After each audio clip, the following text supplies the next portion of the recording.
नमस्कार विद्यार्थियों, इसमें आपकी विशेष तैयारी होने वाली है। क्यों? क्योंकि बहुत ही महत्वपूर्ण टॉपिक है। चलिए ध्यान से समझना। प्रश्न नंबर 1, केनोपनिषद के किस खंड में यक्ष संवाद है?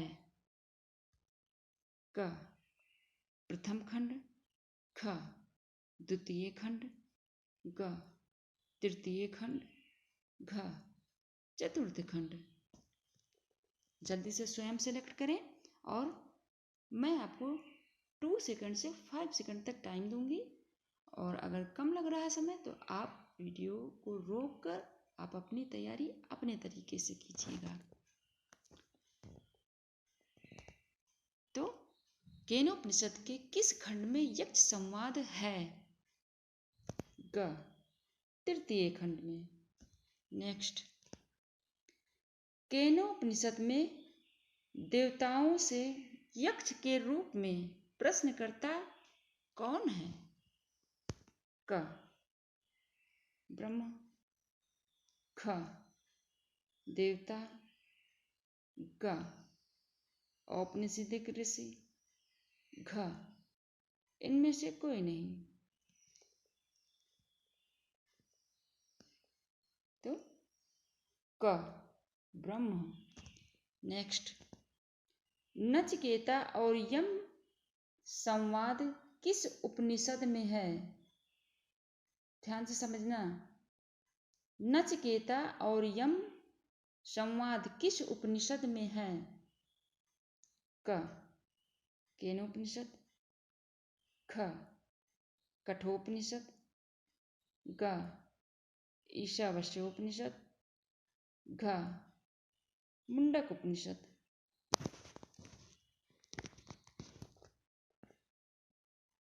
तो ख कठोपनिषद। नेक्स्ट, कठोपनिषद के अनुसार योग की परिभाषा है। कठोपनिषद के अनुसार योग की परिभाषा क्या है? क आत्मा का परमात्मा से मिलन योग है। ख प्राण का अपान से मिलन योग है। ग इंद्रियों की स्थित धारणा का नाम योग है। घ इनमें से कोई नहीं। तो ग इंद्रियों की स्थित धारणा का नाम योग है। नेक्स्ट, कठोपनिषद के अनुसार आत्मा का परिमाण क्या है? क अंगूठा, ख हृदय, ग सिर, घ कोई नहीं। कठोपनिषद के अनुसार आत्मा का परिमाण क्या है? तो क अंगूठा। नेक्स्ट, कठोपनिषद में किस युग का उल्लेख किया गया है?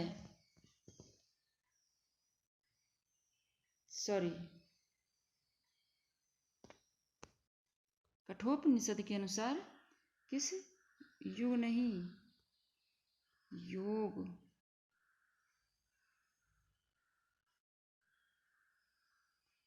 ये टाइपिंग मिस्टेक हो गया था। कठोपनिषद में किस योग का उल्लेख किया गया है? क अध्यात्म योग, ख सांख्य योग, ग ज्ञान योग, घ बुद्धि योग। तो क अध्यात्म योग। नेक्स्ट, किस उपनिषद के अनुसार सृष्टि की उत्पत्ति प्राण और रई से हुई है? किस उपनिषद के अनुसार सृष्टि की उत्पत्ति प्राण और रई से हुई? क मुंडक उपनिषद, ख मांडुक्य उपनिषद, ग प्रश्नोपनिषद, घ ईशावास्योपनिषद। तो ग प्रश्नोपनिषद। नेक्स्ट, किस उपनिषद के अनुसार प्रजापति की इच्छा से प्राण और रई की उत्पत्ति हुई। क मांडुक्य उपनिषद, ख कठोपनिषद, ग प्रश्नोपनिषद, घ ईशावास्योपनिषद। तो ग प्रश्नोपनिषद। नेक्स्ट, किस उपनिषद में कहा गया है कि समस्त इंद्रियां, मन, प्राण आदि जिसकी महिमा से अपने कार्य में सक्षम होते हैं वह ब्रह्म है? क मुंडकोपनिषद, ख केनोपनिषद, ग छांदोग्य उपनिषद, घ ईशावास्योपनिषद। ये ध्यान देना, समस्त इंद्रियां, मन, प्राण आदि जिसकी महिमा से कार्य में सक्षम होते हैं। तो आपने सिलेक्ट कर लिया होगा ख केनोपनिषद। नेक्स्ट, किस उपनिषद के अनुसार सृष्टि में जो कुछ जड़ और चेतन है वह ईश द्वारा आच्छादित है? क कठोपनिषद, ख मुंडक उपनिषद, ग प्रश्नोपनिषद, घ ईशावास्योपनिषद।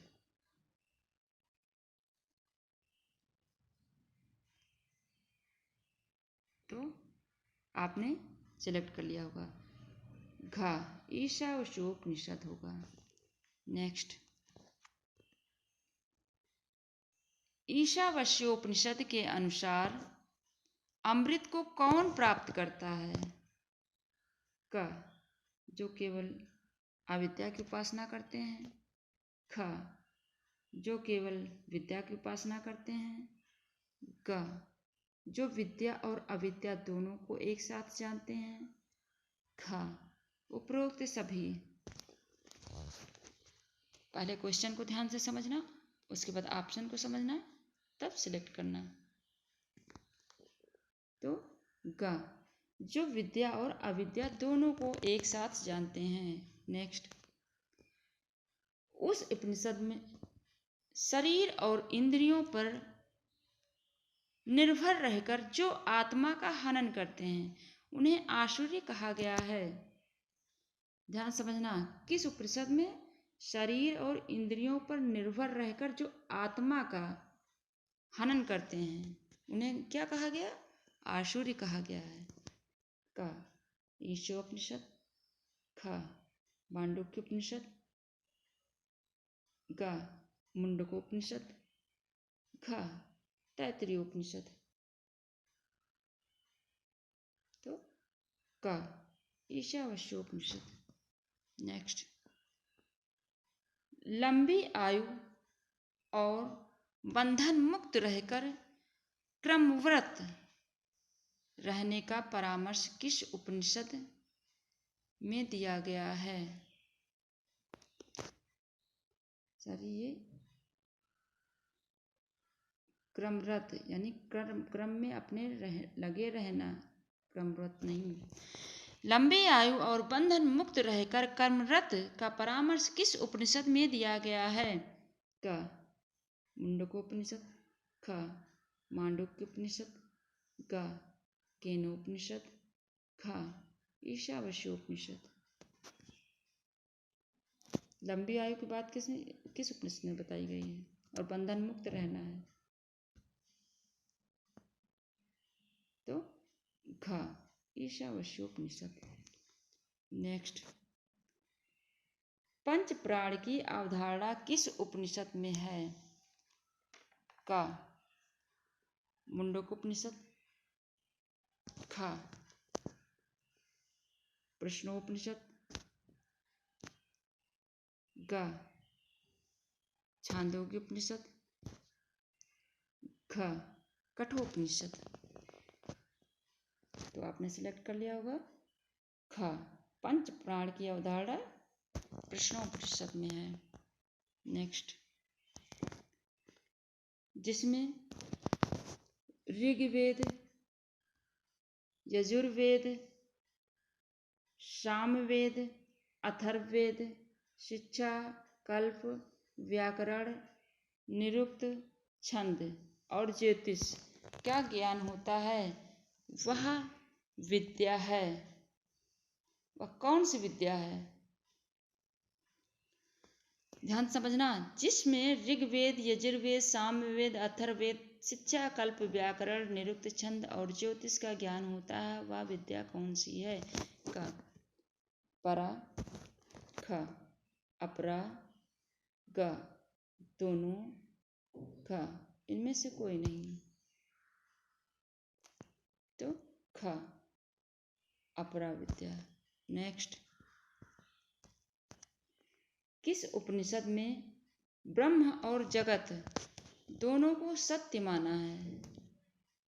क प्रश्नोपनिषद, ख मुंडकोपनिषद, ग मांडुक्योपनिषद, घ कठोपनिषद। ब्रह्म और जगत दोनों को सत्य माना है, तो मुंडकोपनिषद। नेक्स्ट, किस उपनिषद के अनुसार अग्नि से जिस प्रकार सहस्त्रों चिंगारियां उत्पन्न होती हैं, वैसे ही उस ब्रह्म से अनेक भाव प्रकट होते हैं और विलीन हो जाते हैं। ध्यान से क्वेश्चन को समझना।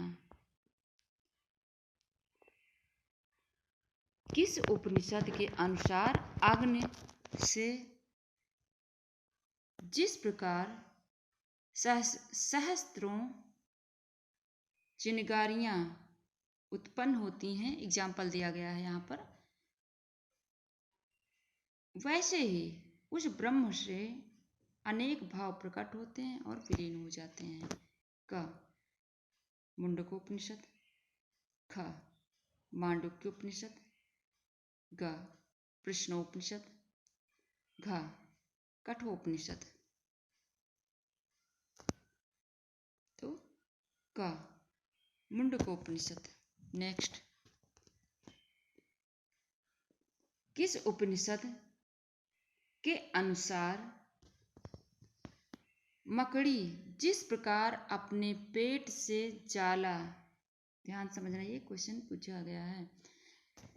किस उपनिषद के अनुसार मकड़ी जिस प्रकार अपने पेट से जाला को उत्पन्न करती है और अपने भीतर ही निगल लेती है, वैसे ही उस अनश्वर ब्रह्म से ही यह विश्व उत्पन्न होता है।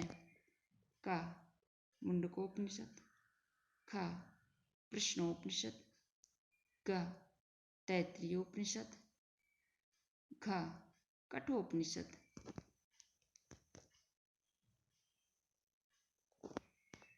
तो क मुंडकोपनिषद। नेक्स्ट, किस उपनिषद के अनुसार कर्मों द्वारा प्राप्त होने वाले लोकों की असरता को जानकर जिज्ञासु समिधा लेकर किस प्रकार के गुरु, वैदज्ञ और ब्रह्मनिष्ठ गुरु के पास जाना चाहिए, यानी वेदादि के जो ज्ञाता हैं, ब्रह्मनिष्ठ गुरु हैं, उनके पास जाना चाहिए। का मुंडकोपनिषद, ख प्रश्नोपनिषद, ग मांडुक्योपनिषद, घ कठोपनिषद।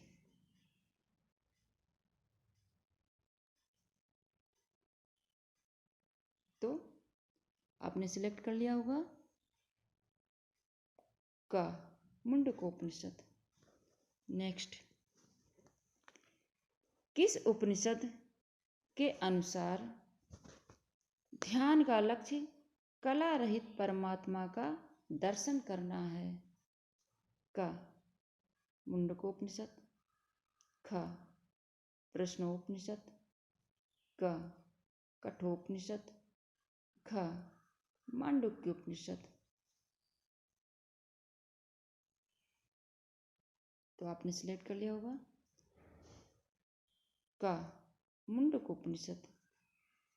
तो आशा करती हूँ आपने बहुत अच्छे से समझ लिया होगा। जहाँ कहीं ना समझ में आएगा कमेंट बॉक्स में शेयर करना, मैं आपको दोबारा समझा दूंगी। स्वयं देखना, दूसरों को जरूर शेयर करना। अगर नए चैनल पर नए हैं तो चैनल को सब्सक्राइब करना, बेल आइकन जरूर प्रेस करना, ताकि मैं जैसे वीडियो अपलोड करूँ आपको तुरंत नोटिफिकेशन प्राप्त हो सके। धन्यवाद विद्यार्थियों।